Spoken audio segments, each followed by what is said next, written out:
Hola mis amigos, ¿cómo están? Soy Juani y hoy es miércoles. So today is Wednesday, episodio 7, so episode 7.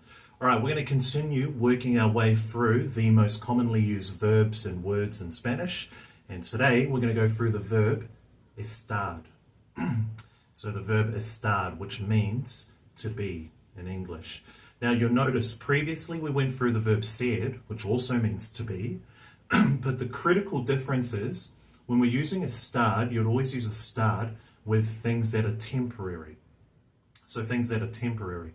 So think of your emotions. So whether I'm tired or you're tired or someone else is angry or excited, we'd always use the verb estar. And where you are in a certain period of time as well, would also use the verb estar. So it's a very important verb, very commonly used, and you will come across this verb a lot as well. So what we're going to do first is go through the conjugations. And then I'm going to give you some questions to test you, just to see if you kind of can remember the conjugations and when to use them as well. So let's begin. Conjugations. So the your form is estoy. So estoy. So just bear in mind with estar, the your form is irregular. Okay, so estoy. So you do have to remember that one. All right, next up we've got tú estás. So tú estás. So you are. We've also got él or ella. So him or her está. Él or ella está. Next up, when you're talking about we, so yourself and other people, we've got nosotros. So estamos. So the nosotros form is estamos. Estamos. And finally, we've got, when you're talking about another group of people, están. Están. All right, let's begin. So let's start with the yo form. So the word for tired in Spanish is cansado. Cansado. So if I wanted to say, I am tired, what would you say? Estoy cansado.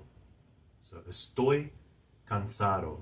And remember the masculine and the feminine. If you're a girl saying that, you'd say estoy cansada. So estoy cansada. Okay, next up, let's say I wanted to ask, are you okay? So are you okay? So remember from our previous episodes, the word for good or okay in Spanish is bien. So you can use bien. So if I wanted to ask you if you're good or if you're okay, what would you say? Estás bien. So estás bien. Or let's say you're talking about now family in Spanish. The word for family is familia.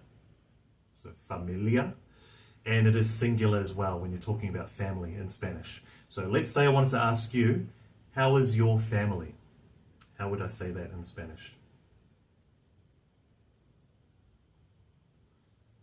¿Cómo está tu familia? So, ¿cómo está tu familia?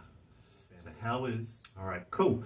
Good, let's give you a couple more. Let's go to the nosotros. So let's say you're traveling with some friends and we've just arrived in a certain destination that we're hoping to go to. How would you say in Spanish? We are here now. Okay, now bear in mind the word for here in Spanish is aquí. Aquí. And the word for now in Spanish is ahora. So ahora. So how would you say we are here now? Estamos aquí ahora.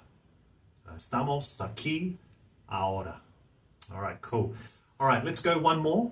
Okay, so let's use the ellos or the ellas form. So if I wanted to ask all of you, okay, how are you? How would I say that in Spanish? And a quick clue or quick hint, I have used it before. Okay, you'd simply say, ¿Cómo están? So, ¿Cómo están? ¿Cómo están? How are you all? All right, cool. So quick recap, okay, when to use the verb estar. So if you've learnt the conjugations, keep practicing those conjugations. And remember, this is when you'd use the verb estar as well. So when you're talking about your emotions or someone else's emotions, where you are in an exact period of time, and other things similar to this as well. So ser would use with things that are permanent, more permanent, and estar would use with things that are temporary. So have a go with those. Okay, keep practicing, guys. As always, if you have any other questions, feel free to ask me and shoot them my way. But apart from that, that's all from me for today. Hasta pronto.